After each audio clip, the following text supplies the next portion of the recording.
Imagine spending £70 or $70 on a digital game today, only to realise you don't actually own it, you're just renting it for 30 days at a time. New reports are confirming a massive DRM change for PlayStation that puts a literal expiry date on your digital library. If you don't connect to Sony servers every month, your games lock up. Today we need to talk about why the digital future we were promised is starting to look like a digital trap. The whole situation blew up when Modded Warfare, YouTuber you can see on screen right now, shared evidence of a massive shift in how licenses are handled. It started on the PS4. Unlike the PS5, which hides its background processes, the PS4 actually has a game information tab. Users started checking games purchased after the March 2026 system update and found a terrifying new line of text: valid period, with a remaining time of 30 days. Think about that. You pay full price for a AAA title and the console immediately starts a countdown. If you don't connect to the internet to refresh that license, the game just simply stops working. We've seen Sony support agents, which are potentially automated bots, but it's still coming from the actual company we're talking about here, confirm that this is a technical measure to verify licenses, whether it's a human agent or just a bot script. The fact that Sony's front line is confirming our worst nightmare is a total disaster and something they need to sort out quick style. Modded Warfare pointed out that this likely isn't a random bug, it is a targeted measure against the modding and jailbreak scene, so thanks for that, guys. Earlier this year, critical PS5 boot ROM keys were leaked, which was a nightmare for Sony's security. To fight back, Sony wants to prevent people from freezing their consoles on old, more vulnerable firmware by forcing a 30-day handshake. They ensure you have to log into PSN, which almost always forces you to install the latest system update. They're effectively using the games you paid for as leverage to keep you under their control. Bit of a cat and mouse game here, where the consumer is the one being caught in the trap, unfortunately. For a while, PS5 owners thought they were safe because their timer was hidden, but then Spawnwave has stepped in and has officially confirmed the PS5 is 100% affected too. He did the ultimate test here. On a PS5 Pro, he removed the CMOS battery, which is a little kind of watch battery which is inside these consoles so they keep the internal clock running when the power is off. Without it, the PS5 doesn't know what time it is and can't verify this, internal validity period. The results were not what we had hoped. He tested 4 games, Saint Slayer and Vampire Crawlers, which he both bought on that day, so he bought them today, let's say. Then Crimson Desert, which was bought a month ago, and then Pragmata, which was a physical copy on the physical disc.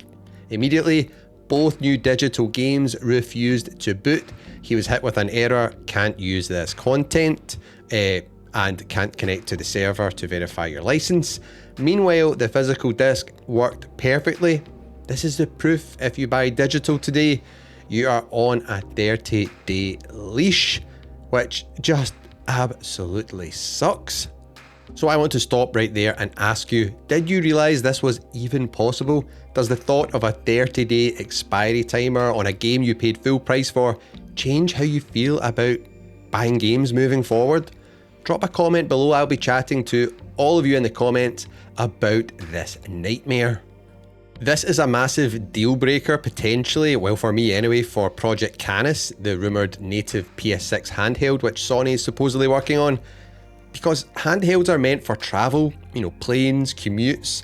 If Sony forces a phone home requirement on a handheld, they are kind of killing the pick up and go appeal that makes, for example, the Switch or Steam Deck work so well.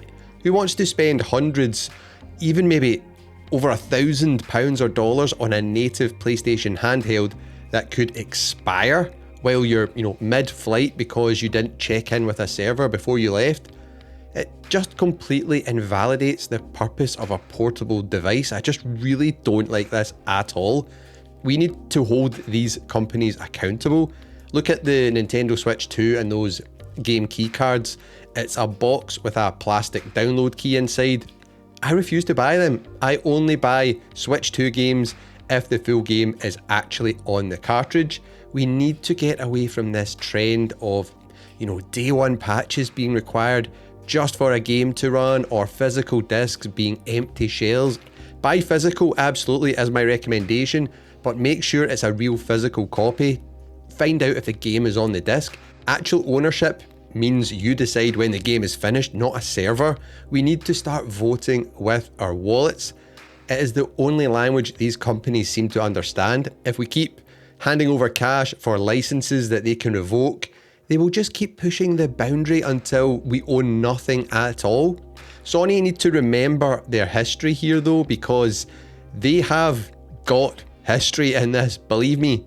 Microsoft tried this exact 24-hour check-in back in 2013 for the Xbox One, and the internet nearly burned them to the ground. Sony won that entire generation, and a big part of it was by mocking Xbox with that "this is how you share your games on PS4" video. This is how you share your games on PS4.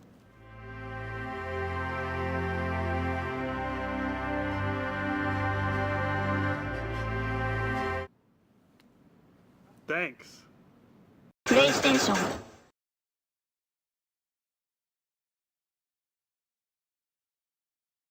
Which was a masterstroke. But now it's a massive villain arc here moment for Sony to now become the ones implementing the very thing they mocked 13 years ago. If Xbox was smart, they should launch their new Xbox console or do something with their Series S and X where there's no online check-ins, and do the exact same advertisement with their new CEO, Asha Sharma, handing a game to Matt Booty saying, "This is how you share games on Xbox." Like, this is just wild.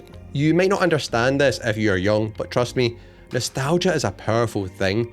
Being able to pick up a game I had as a kid and just play it because, the disc is right there or the cartridge is right there, or being able to hunt down your old games on eBay just to experience them again. This is a joy we are losing in real time. Maybe you want to pick it up to show your kid, if you have, kids in the future, or if you have kids right now when they grow up. That is being taken away from us. Ultimately, Sony needs to fix this, but this is why we need competition. I say this all the time, I'm like a broken record. We need Xbox to get its finger out and actually start competing. Or someone else needs to enter the market with a new home console. I don't mean a gaming PC, an actual console, because when there's no real competition, companies get complacent and greedy, and us gamers get the short end of the straw.